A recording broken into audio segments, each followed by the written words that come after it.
Welcome to season 11 of the Parenting Aces podcast, part of the Tennis Channel Podcast Network. I'm your host, Lisa Stone, and I've got Todd Widom back with me this week to talk about a couple really interesting topics. We are going to touch on old school versus new school coaching, or I would say, as Todd refers to it, proper school versus new school coaching. And we're also going to talk about ratings and rankings and how to use them in the overall tennis development of your child. So we have a really good conversation ahead for you. I hope you find it useful as you continue navigating this crazy world of junior and college tennis. Before I bring Todd on, just a quick reminder, if you haven't already, we would love for you to become a premium member of Parenting Aces. There are lots of benefits that come with that, but most notably, you do get 2 one-hour consultations with me over the course of the year. And I think a lot of the parents are finding those helpful. So hopefully you will too. But if you want more information, just go to parentingaces.com and click on the join button in the top right, and you'll see the options available to you. Also, if you are not a subscriber for our weekly e-newsletter, click on that link on our website as well, and it's free and just kind of keeps you up to date on what's going on in the Parenting Aces world. So with that, sit back, relax, and enjoy my conversation with Coach Todd Widom. Hey, Todd, welcome back. It's been, a few weeks since you were here, but we felt the need to have another conversation because there's just a lot going on in the world of junior and college tennis right now. Well, absolutely. We're talking during the NCAA tournament, huh? Yeah. So that's exciting. Yeah, right? and a lot of good tennis. Let's give a little shout out to Ronnie Holman of LSU, who is a Todd Widom player. You have been working with Ronnie for how many years now? Well, he lived with me full time at 14 years old. I started working with him on and off during some breaks from school when he was 12, and he is turning 21 in August. Wow. And he is an All-American. So congratulations to you. Congratulations to Ronnie and his parents. I know it's been a team effort there, but he had a great run this year at the individual tournament. So that's exciting. Yeah. Well, thanks. Yeah. I trained him pretty hard for the week leading up to that tournament, as well as Pierre. So I think we did a pretty good job, as much as we could do in a week, and he played some great tennis. So we're excited that he got the All-American status, which is the highest status you can get in college tennis. So that's great. Yeah. Awesome. Yeah. Well, so speaking of Pierre, the subject matter for the first part of our conversation is new school versus old school in terms of tennis coaching. And I mean, you guys are the example of incorporating old school teaching into a newer school kind of atmosphere, because you're not old school. I mean, you're old school in your mindset and your approach, but you're a young guy. So talk to us a little bit about when we say old school versus new school coaching, what does that mean? Well, that's a good question. I do not like the term old school. I'll tell you that right now. To me, and I've written this on some social media posts, I consider it proper schooling, right? Not Love old it. school. Yeah. Right. And so, I think that, students need to be showing up, and they need to be accountable, and need to be working hard, and they need to be respectful, and they have to understand that the coach is there to help them. And, if they're not doing things properly, then, hey, they may pay the price a little bit, that's, welcome to life. Yeah. Right. Yeah. Well, and from the coach's side though, Todd, this is where I think we can really dig deep into this, because there are a lot of coaches out there that view their job as, this player is my responsibility for the hour, 2 hours I have them on court with me. And then once they leave, my responsibility for that player is finished. I don't owe them anything. They don't owe me anything. They've paid for my time. I've given them my expertise, and now we're done until the next time I see them on court. But my understanding of proper school teaching, as you call it, is that coach's responsibility doesn't stop when the player steps off the court, when that paid hour and a half is over. In your mind, proper coaching extends that responsibility beyond just the time on court together. Am I stating that correctly? Yeah, there's many different levels of tennis, right? So if we're taking, say, my arena where I'm trying to send my students to very elite colleges or maybe a professional tennis career, I'm heavily involved in their life, way beyond the tennis. It may be, emotionally, maybe parenting, the physical side. It's not just they're coming to train for an hour, a couple hours a day, or some lessons or some groups. Yeah, I'm talking to them and trying to help them out during tournaments, whether I'm there or not. I mean, heavily involved in their life in general, not just the hitting of the tennis ball. Right, right. And yet we still have coaches out there. And, listen, there, as you said, it depends on the level, because if the player's goal is to be a good recreational player, then the coach's involvement may not need to extend beyond the lesson time. But if the player's goal is to become an elite player, whether that means playing in college or playing professionally, then it's really difficult as a coach to help a player reach that elite level when you're only invested in them when you're face to face with them on the tennis court. Yeah, no, I agree. I mean, whether, they're having issues off the court, boyfriend, girlfriend issues, maybe, having issues with mom or dad, or, maybe, they fell behind in school, or they're having trouble with their teachers or their schooling or whatever it is. All these things affect their tennis, whether it's positive or negative. So as a coach, you always have to understand what's going on in their life and to be able to really help them to the fullest of your knowledge. Right. And so what are you seeing out there among your coaching peers that made you start thinking about this and thinking about new school coaching versus proper coaching? Well, good question. You went right after it, huh? I mean, So here's the thing, right? And we all know this. Everybody wants to make money, right? Masses of kids equals more money. Money. I want to make money. I got to make money for the club. We need a certain amount of kids, or the academy, or whatever it is in my small little program, right? And being able to, pay my coaches, which I think are fantastic, and all of that. I believe, and I think this is very important, that if you do things right, then you'll be fine. If you don't do things right or well, then you may have some tough times, or you may struggle, right? And so, I mean, in my business, it's gotten better and better every year. I've been doing it 12 years now. I enjoy going to the courts. I'm training kids that I want to train, right? And kids that I want in my system. They're hardworking. They have good attitudes. They're a joy to be with all day long. Their parents understand. Their parents are on board. And it's a good situation for us to develop, a great, young man or young woman, right? So that's fun, because that's an ideal situation for us as coaches. But that's how I've made it, right?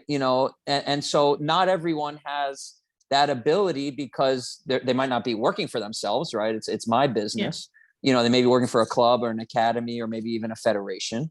But I believe that if you do things well and you do things properly, things will work out, and they'll keep getting better and better. And that's been true for my system ever since I started with a bucket of balls in my trunk 12 years ago with a kid that was a senior in high school. That's how I started. Right. And so, that's what I believe. But, in terms of, everybody wants to make money. It's a business. People want to make money. Right. Which is fine. I mean, let's just be honest here. Like, we get it that coaches have families to support and have expenses that they have to meet. So wanting to make money is not a bad thing. It's just how you go about it. Well, how you go about it. And I believe that if you give a great service, you can earn a very nice living, right? That's what I believe. So for me, it was never about chasing the money. I could have chased a lot more money, or I could have not said to students, hey, listen, this is not an arena for you. I could have said, here, stay in here. It's okay. You're doing okay. And, it's all going to work out and all this. No, that's just not how we are. Right. Basically, the philosophy from when I was a 6-year-old kid with Pierre and his partner was, we're either going to do it right or we're not going to do it. Mm-hmm. And that's how it was. And that's how I still have it in my system. If I feel like we're not doing things right, or that student is not doing things, to the best of their ability, they're going to hear about it. And if they don't really step up to the plate or make a change or an adjustment or whatever, you know what? I'm not sure I want to spend 5 hours a day, every single day with that particular student for a certain amount of years. But many coaches, they're not thinking this. They're like, no way, no way. But that's how I am, right? I want to enjoy that student. I want to enjoy the parents. They understand what's going on. They trust us 100% in developing their child or children. And we're doing it to the best of our knowledge. And I'll tell you, if you don't have that 100% trust from the parents, it's not going to work out. Yeah. And that's just the reality of it. But that's how I go about running my business for the parents or even the coaches that are listening to this. I believe if you do an amazing job, you go over and above and you give a great service, then the money will take care of itself. Right. Which is a great segue into the second part of our conversation, but I'm not ready to go there yet. So We're going to stay here for a few more minutes. And one thing that you kind of started to say, but didn't dig into, which I want to dig into, is this whole idea of coaches not being honest with players and the players' parents about the work effort that's happening, the passion that's evident or not evident, the willingness to put in the time. And I recently posted something on Facebook, and I think I posted in our parents only group, about the fact that, first of all, parents need to understand what goes into achieving a high level in whatever it is, but for purposes of this podcast, to achieve a high level in tennis, parents need to understand what goes into achieving that high level. On top of that, once the parents understand, they have to work with the coach to help communicate that to the player, him or herself, so that the player understands what has to be done in order to achieve their dreams and goals. And if either of those things are missing, it's very difficult for a player to reach the highest levels of the game. And I think there are coaches out there, and when you refer to new coaching, I'm kind of thinking this is what's going through your mind, is there are coaches out there that either don't know what it takes to achieve the highest levels, or they know, but they're not willing to call out their players when the players don't give the effort necessary to achieve the goals that the player has set. So that's problematic when, as a parent, I'm continuing to pay you as a coach to help my child get better and achieve his or her dreams and goals, but you, the coach, aren't honest with me or honest with my kid in saying, hey, it doesn't matter how much money you pay me. If your kid's not going to put the work in, we're not getting there. Right. Well, as a coach, why are you coaching? What are the reasons why this is your profession? Right. Mm-hmm. I got into coaching tennis, obviously, because I felt like I could share a lot of good knowledge and train students and really help them better their lives. Right? Whether it's on the court or off the court. I have discussions especially with my full-time students all the time. It may be something tennis related. It may be something academic. It may be something, maybe they're having, problems with their boyfriend, girlfriend, or parents, or whatever it is. I'm here to help them. Mm-hmm. Right. So the coaching goes beyond tennis. You're right? a guide. And I want them. You're a guide, not just a tennis teacher. Yeah. And that's what my coaches were for me. Right. And so that's what I know. That's how I was brought up. So now it's maybe the next generation, right? Pierre was a fatherhood figure to me, right? Whatever he said, I did, right? There was no questioning it. It was, this is what's best for Todd, or what I need done, and you're going to do it. And I knew that he had the best interest in me, for my tennis or my life. And my parents, and especially my mom, was on board 100%, trusting him to guide me in any which way he could to the best of his knowledge.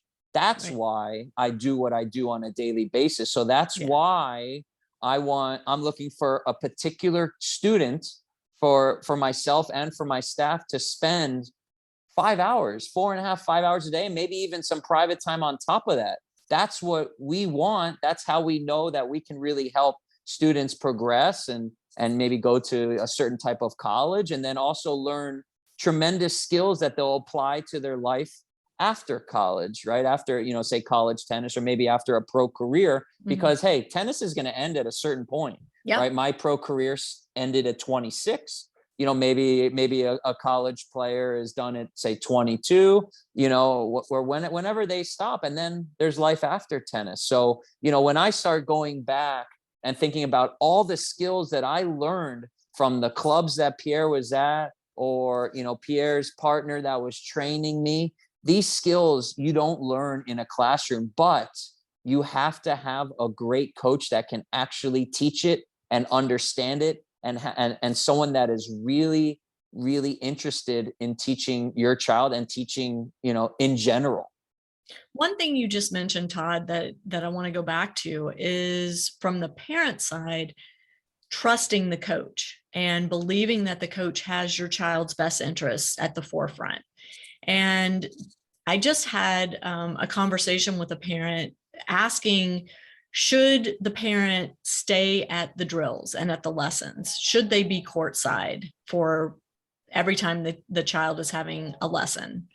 And I said, there are a couple messages you send when you sit there all, for the 2 hours or whatever it is, every time. One, you're sending a message to the coach that you don't have trust in what they're doing and in their ability to look out for the interests of your child during that time period. But two, you're sending a message to your child that they are not capable of taking ownership and managing their tennis. And listen, I was guilty of that. I can't even tell you how many hundreds of hours I spent sitting courtside at drills and lessons because I didn't have faith 100% in the coaches. But once I finally understood what message I was sending, not just to the coach, but also to my child, I stopped. And I think having that trust, listen, trust has to be earned. I mean, I get that. And when you're starting with a new player from your side, Todd, or from the parent side, when you're putting your child with a new coach, I mean, yeah, you're going to stick around at the beginning and make sure things are going as expected. But once you have that confidence that the coach is who they say they are and that they're going to do the things that they said they were going to do, then you have to step back and let the coach and the player form that relationship and show them that you have trust in what they're doing. Yeah, I agree 100%. It's funny. I gave an hour and a half lesson this morning to a young girl who is 9 years old, And, he was a very high level NHL hockey star, the dad. And he asked me, do you mind if parents watch? It doesn't bother me one bit. I'm not changing how I'm teaching one bit. What you see is what you're going to get. Hopefully it doesn't affect, the child, but, to have a parent come and watch a little bit, it doesn't bother me at all. And I can tell you a funny story because I've been seeing my mom a lot because my son has been playing some baseball. And so the team has been doing pretty well. And so, she's been watching the games with me and she's like, I used to come to all your lessons, Todd. And I'm like, yeah, I know. Yeah. But you know why she used to come to all my lessons? Why? Is because she could pick up balls and keep that lesson going to get her money's worth, to have more reps and more time for Todd. Yeah. But she didn't say a word. Right. She obviously, if we don't want anyone interrupting us or anything, but it was for that reason. But there was 100% trust in, hey, however good Todd, wants to get, these are the guys. And I see these kids, how they're training. I see what's being developed, and do it. Yeah. And that was it. Well, and yeah, I guess I should clarify. There is a difference in sitting because you enjoy watching and you just are there absorbing versus inserting your opinion or interrupting the lesson or the drills, or fidgeting and making faces and cringing and doing all these things that send a different message, not only to your child, but also to the coach. So, sorry. Let me interrupt just for a second. There's also, that can affect the child, obviously, right? When they miss a forehand and they look at their mom or their dad and they're like, oh my gosh, and then, right, and all this stuff going on. Okay, that's going to affect your child, right? And they're not going to focus on the lesson. They're focused on, mom and dad and how upset they are that I just missed the ball, right? You have that, but then you also have where the coach is paying more attention to the parents. Yes. That bothers me. Right. Because this is not a show for the parents. This is a lesson for the child. And parents need to be very aware about this. We know who's paying us for the lesson, but it's the child's lesson. Right. And the parents should, they could maybe learn and see what's being worked on, and all that is fine and dandy. But this is not a show for the parents. Right.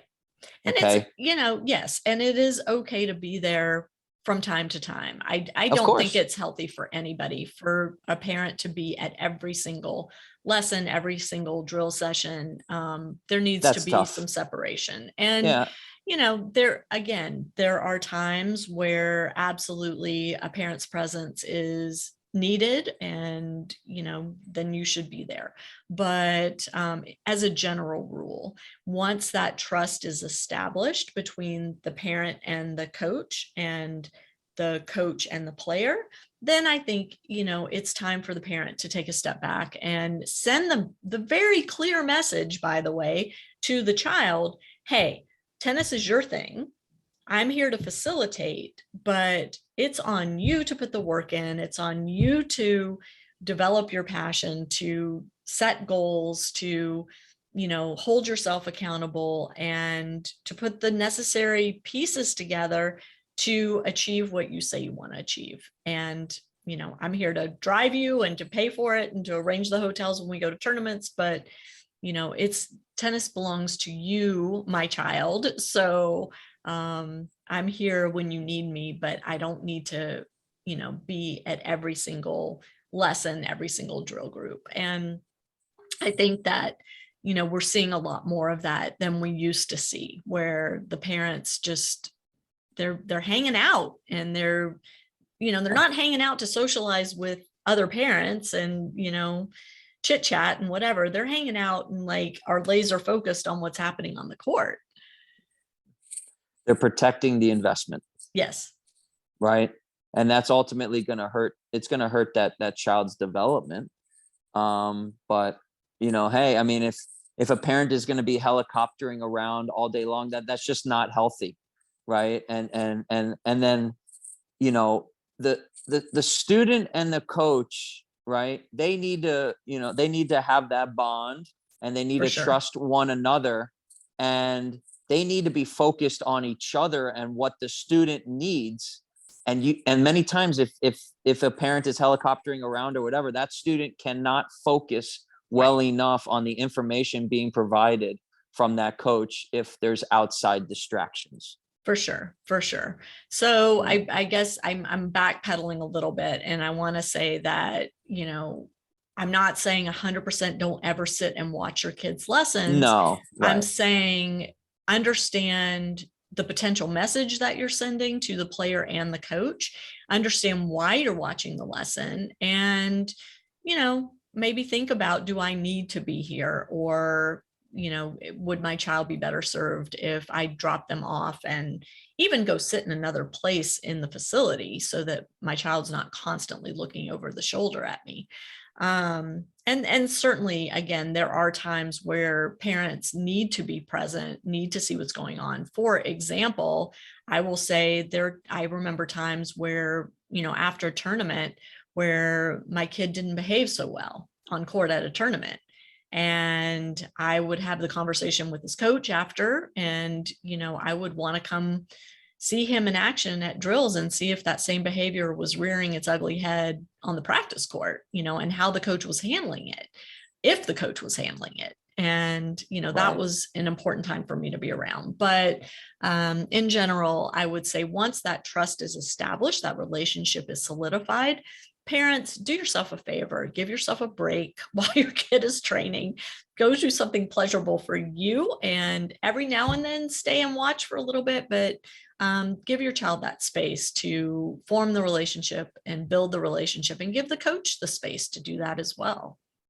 Yeah, no doubt about it. I have stuff going through my head as I'm listening to you speak, right? And so, here's you want to tell me all the ways I screwed up? You can tell me all the ways I screwed up. Well, I don't know if I would have tossed you or not, I mean, you might have. You might have. Yeah. But, I'm thinking about like in our arena over the last, bunch of years and everything. And I'm thinking of like students that have had tough lessons, whether it's tough physically, or maybe they didn't have their best lesson, and the parent may have been watching, and the parent's like, oh my gosh, are we doing the right thing and everything? And you know what? That's part of the process. Sure. Right? They're not going to feel physically well every single day. They're not going to hit the ball clean on certain targets perfectly every single day. And they're going to have ups and they're going to have downs. But I could see in the parents' face that they're like getting upset and there's doubts and all this. And you know what it is? It's part of the process. Yeah. Right. Whether it's in practice or your child, chokes a match or has the best match of their life, or they get cheated, or, the conditions were tough, or they didn't sleep well the night before. All of these things, if you're talking about, bringing up a high performance player, you're going to experience all of these things. So the most important thing a parent can be is supportive and very stable for their child. Love that. Love that. All right. Yeah. Let's segue into part 2, because this is where I'm like super excited to talk with you. Man, all right. There's been a lot of talk, and I've posted a bunch of stuff on socials lately about World Tennis Number, that USTA announced that World Tennis Number, which is the ITF's rating system that basically is their competitive piece for UTR, for universal tennis.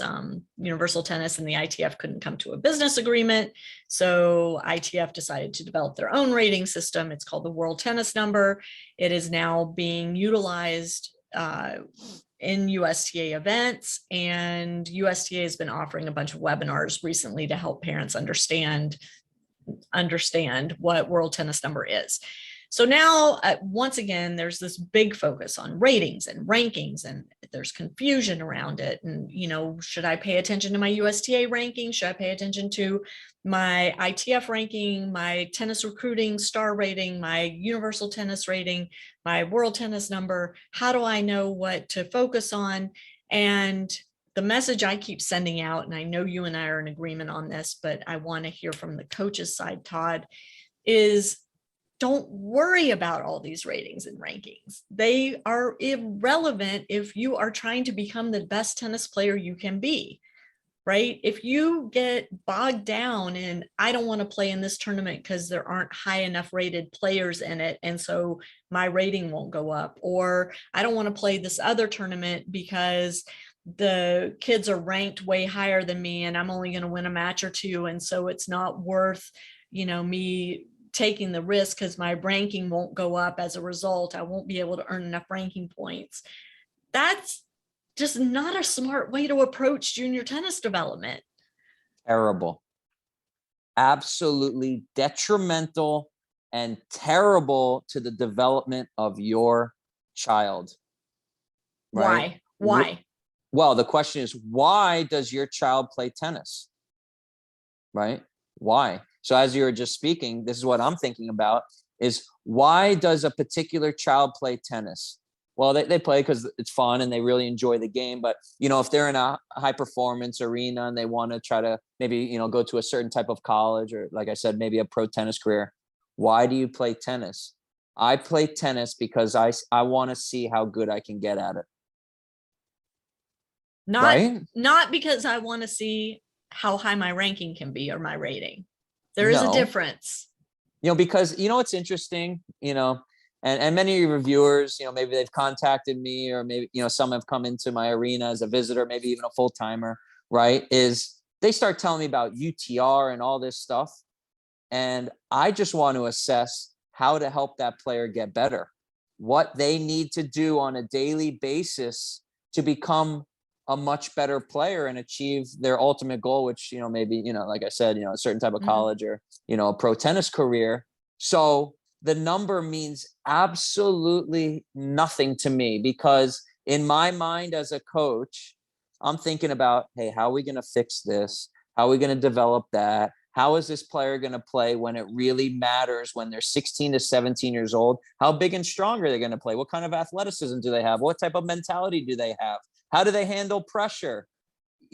Academically, hey, how strong are they? So I understand what types of colleges we need to try to help this player, get to. All these things are going through my mind. And I can tell you that I'm not thinking of any damn number, right? Yeah. Because ultimately, if you're doing things properly, the child's tennis career is going to be trending upwards. Right. And that starts with your day in and day out tennis training. This is so important, right? Yeah. And I'll tell you a story. During the pandemic, I took Ronnie Holman to train with Milos Raonic. I remember that. We all know who, right? Okay. And maybe you saw some of the videos or whatever. And it was tremendous. Obviously a great experience. I've taken Ronnie to train, it could be 120 practices with the absolute superstars of the world. So he got another tremendous, offer to train with him for some sessions and everything. And the only thing, this is very important, listen up, parents, right? He said, every single day, get better at one thing. That's what high-level players really do, whether they're amateurs or professionals, if they really want to see how far they can take their tennis. Every single day, they're trying to get better incrementally at something.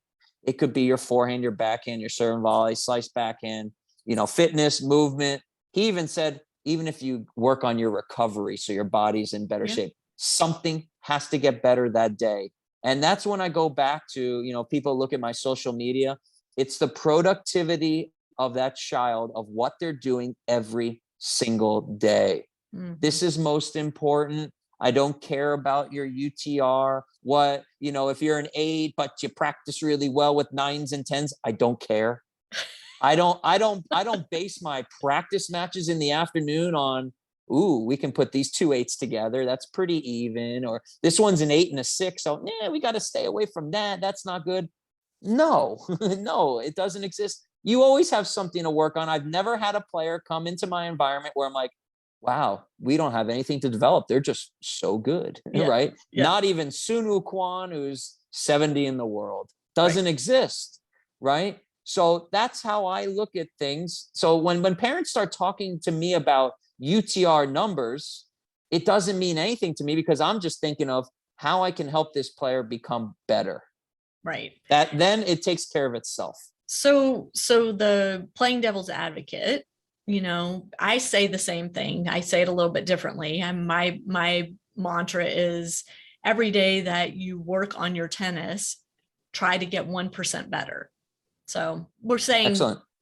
Basically the same thing, right? Hopefully more percent better than that, but at least that. But 1% every time, I mean, that adds up pretty quickly. Yeah. So, but then the kind of counter to that is, well, but if my kid's not a certain ranking, they won't get into this tournament, or college coaches won't look at my child if they're not a certain UTR. And there is some truth in that. And these numbers are metrics. They are one metric that tournaments use, that coaches use, but they don't tell the whole story, not by any stretch. Well, but hold on. Why is your son or daughter that ranking or rating? That's the question we need to be trying to answer. Yeah. Okay. I mean, unfortunately, maybe they got injured, or, maybe, but why, if they haven't been injured, then the question is, why? That's what you need to find out. Why aren't they, improving? Why, what is it? Is it the workouts? Is it the lessons? Is it the coaching? Is it they get nervous in tournaments? Why? Right? Yeah.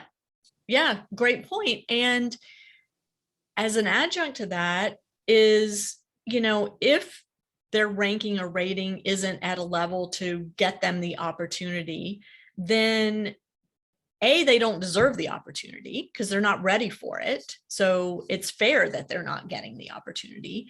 But B, what do they need to be doing from this point forward in order to earn the opportunity the next time it comes available?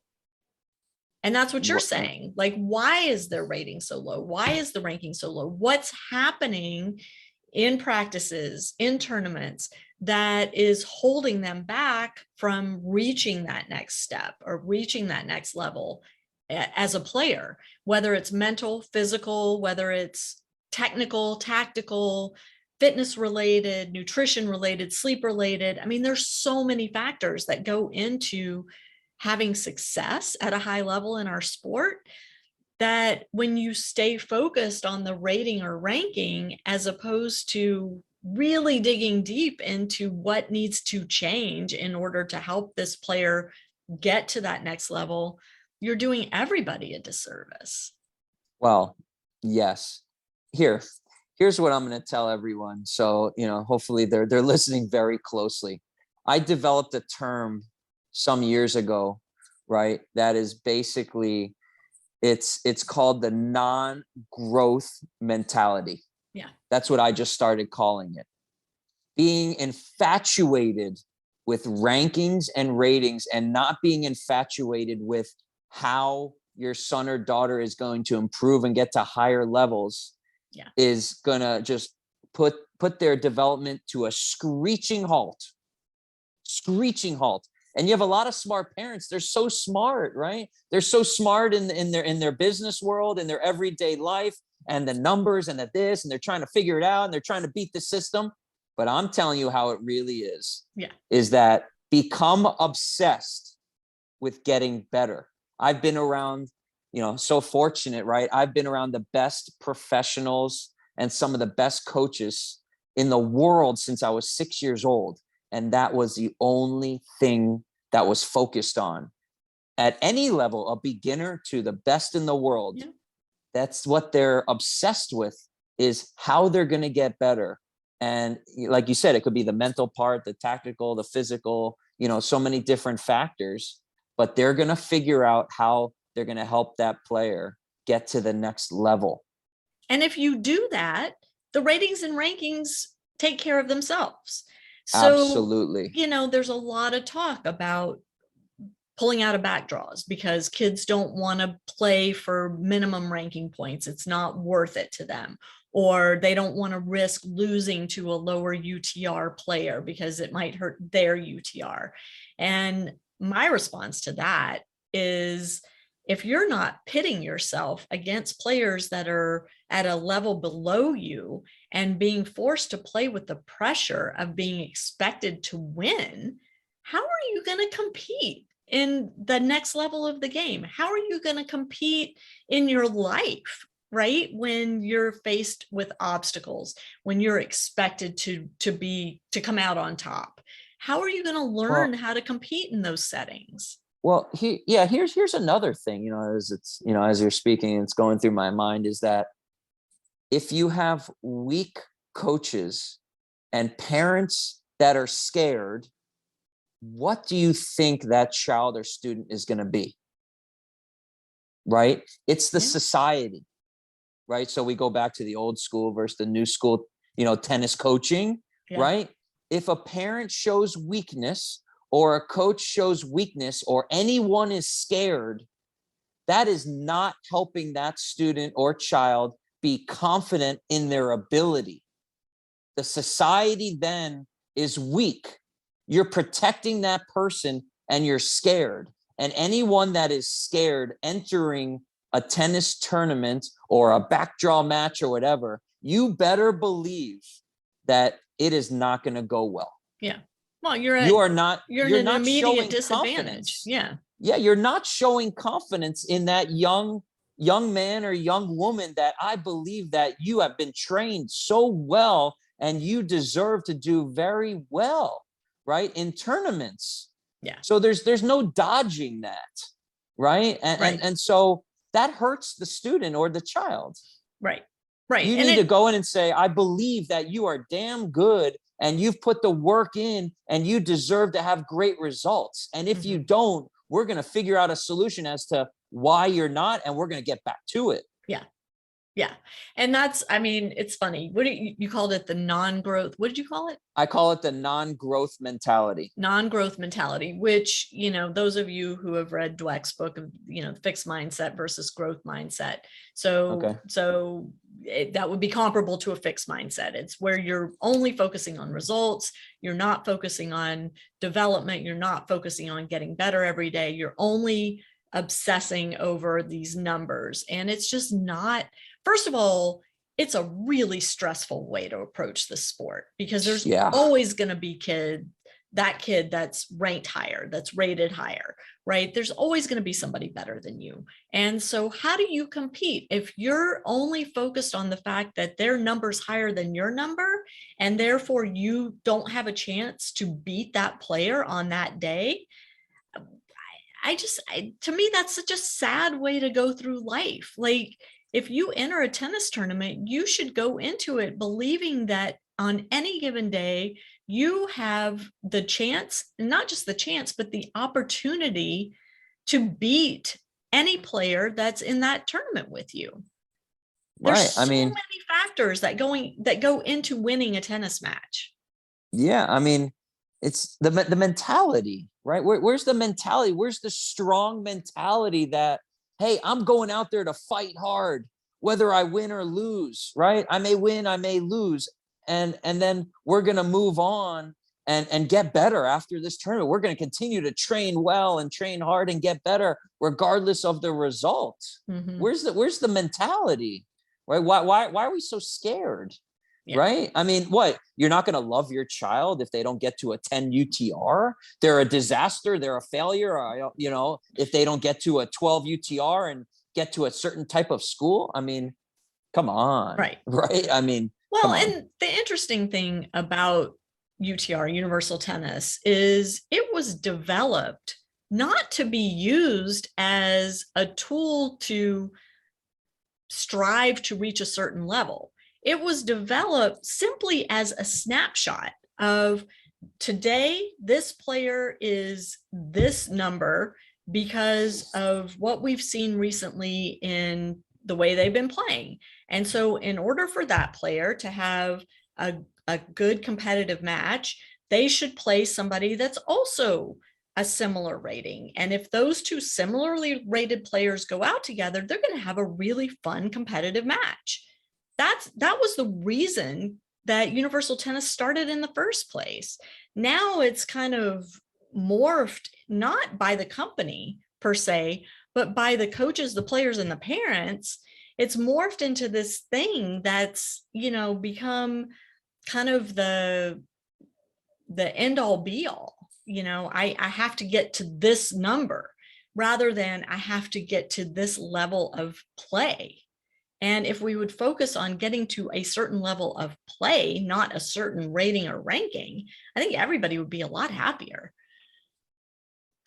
The stress on the kids today, the second they look, and maybe this is good information for parents as well, is that the second they go and look at the draw and they see that kid's UTR, they're already panicking and freaking out. Oh my gosh, I'm a 9.2. I'm playing at 8.5, and the 8.5 just beat this one, and I know that one's good, and this is going to be a really tough match, and they're already panicking. They haven't even hit the first ball in the warm-up for the tournament yet. Yeah. Wrong. Yeah. Well, same with looking at seedings, right? You see you're against the one seed in a tournament, and you're defeated before you even walk on court half the time. So that's a very good analogy as well. It's it's not healthy at all. Yeah. It's not. When you go to compete, you have a game plan and you try to execute that game plan to the best of your ability on that day. On that correct. day. Right. On that day, Yeah. if you're really good, you may have multiple game plans on that day if one isn't working. And then if you're even probably more advanced, you have different game plans that you implement against different types of players to get through a tennis tournament. So you know how to break down different types of tennis players. Mhm. So that is what you need to be focused on. And if you play your game plan well, you'll have a very good performance. You may win, you may lose. That's sports, not a problem at all. But you come off the court proud of how you performed. That is most important. And then whatever you did well is fantastic. Whatever you didn't do well, you go right back to training and you get better. Right. And I refer to your analogy a lot, Todd, of that the practices are like the classroom and the Right. tournaments are the exams. And so just like in school, you're not given a test every single day in a certain class. Like you don't have a math test every single day. You have a test. You see what you know and what you don't know. And then you go back to class and you are taught the next thing, or you go back and review the things you didn't know and you learn them. Same with tennis. You go to the tournament, that's your test. What did I do well? What did I not do well? Not how many matches did I win? Not did I beat somebody 2 UTR points ahead of me? Not did I take out the 1 seed, but what did I do well and not do well? Now let me go back to the practice court and work on some stuff. Well, right. And it also depends, as, do you have a long-term thinking process, or you're very short-sighted and very short-term, right? We need results now. The pressure is on, or you have the long-term development, right, in your mind, and you're going step by step by step, knowing that, hey, this is a certain amount of years to develop a real solid tennis player. Right. Now, that said, if we're talking about a kid who's in their second semester, junior year of high school, maybe we're taking a little different approach, right? At that point, the numbers do matter. The results do matter if they're trying to play college tennis, because coaches are looking to see who they're playing, how they're doing against certain players and whatever. And it's not even, let me debunk one thing, is the college coaches aren't looking at wins and losses. They're looking at, are you competitive against a wide variety of players? Are you able to go out there and fight in matches, even if you're playing somebody eons ahead of you in their development? Are you still able to go out there and stay competitive from first point to last point? Of course, there are coaches out there that are results oriented. I get it. But, are those the coaches you really want your child going to play for in college? I don't know. Right. Well, they're running a business and they need their teams to win. Yeah. Right. Yeah. And so, that's a different story. But, this whole thing, and going back to whether you have, say, a junior in high school opposed to, say, a 10, 12 or 14-year-old student, my business started with taking that junior in high school and cleaning things up, really quickly to send them, off to, a great school. Right. But, the thing is that you assess how long you may have with that student. Right. So as we call it, this is a crash course for this student, or, hey, we have 5 years. Yeah. Right. If this works out well, we have 5 years to really develop this player. So as a coach, if you're on that, say, crash course with this older student that doesn't have a lot of time before they go to college, you better know what needs to be cleaned up, what you don't touch, how that player needs to be playing, and they better develop some certain things in a timely fashion. And get it done. Get it done. Yeah, absolutely. Todd, we're coming to the end of our time, so I want to just start wrapping up here, but I'm so glad we had this conversation, because I think it was a good one. It's a conversation I'm having constantly on social media right now, especially as World Tennis Number continues to launch in the States. But World Tennis Number has been around in other countries. Certainly Universal Tennis, UTR, has been around for several years now. And everywhere around the world has a rating and ranking system that they utilize. The challenge is to put less emphasis on the ratings and rankings, to put less focus on the ratings and rankings, and more focus on just getting better every day, whether it's Todd's approach of, can I get better at one thing today? Or the way I word it, 1% better every time you work on your tennis. It's the same message, right? It's about improvement, daily improvement, consistent daily improvement, making that commitment to put the work in, to stay committed, to stay passionate, and really keep your eye on the ball of, I'm looking to be the best player I can be. Right. Why is your child playing tennis? Hopefully it is to become the best I can be. As a parent, you find someone that you 100% trust to help mentor and guide your child. And then they go on the process of trying to get better every single day with amazing workouts, very productive training. And then things should go very well. Love it. Well, Todd, we'll end on that note because that's a good positive note. And I want to just say thanks again for coming on. If people want to reach out to you, give us your social media and all that. Sure. So my social media, which many of you do see and are following, which is great. So it's Todd Widom _tennis. And if you want to, shoot me an email, my email is Todd, TODD @twtennis.com. Very simple. Yeah. And we'll have links to all that in the show notes on parentingaces.com. But if you're not following Todd on Facebook and Instagram, he's less on Twitter, but pretty active on Facebook and Instagram. Make sure you follow him there because he posts some great videos, some great quotes, has some great conversations that he shares. And I think we all have lots to learn from him. So Todd, again, thanks for coming on the show. It's always a pleasure chatting with you. We always have good conversations.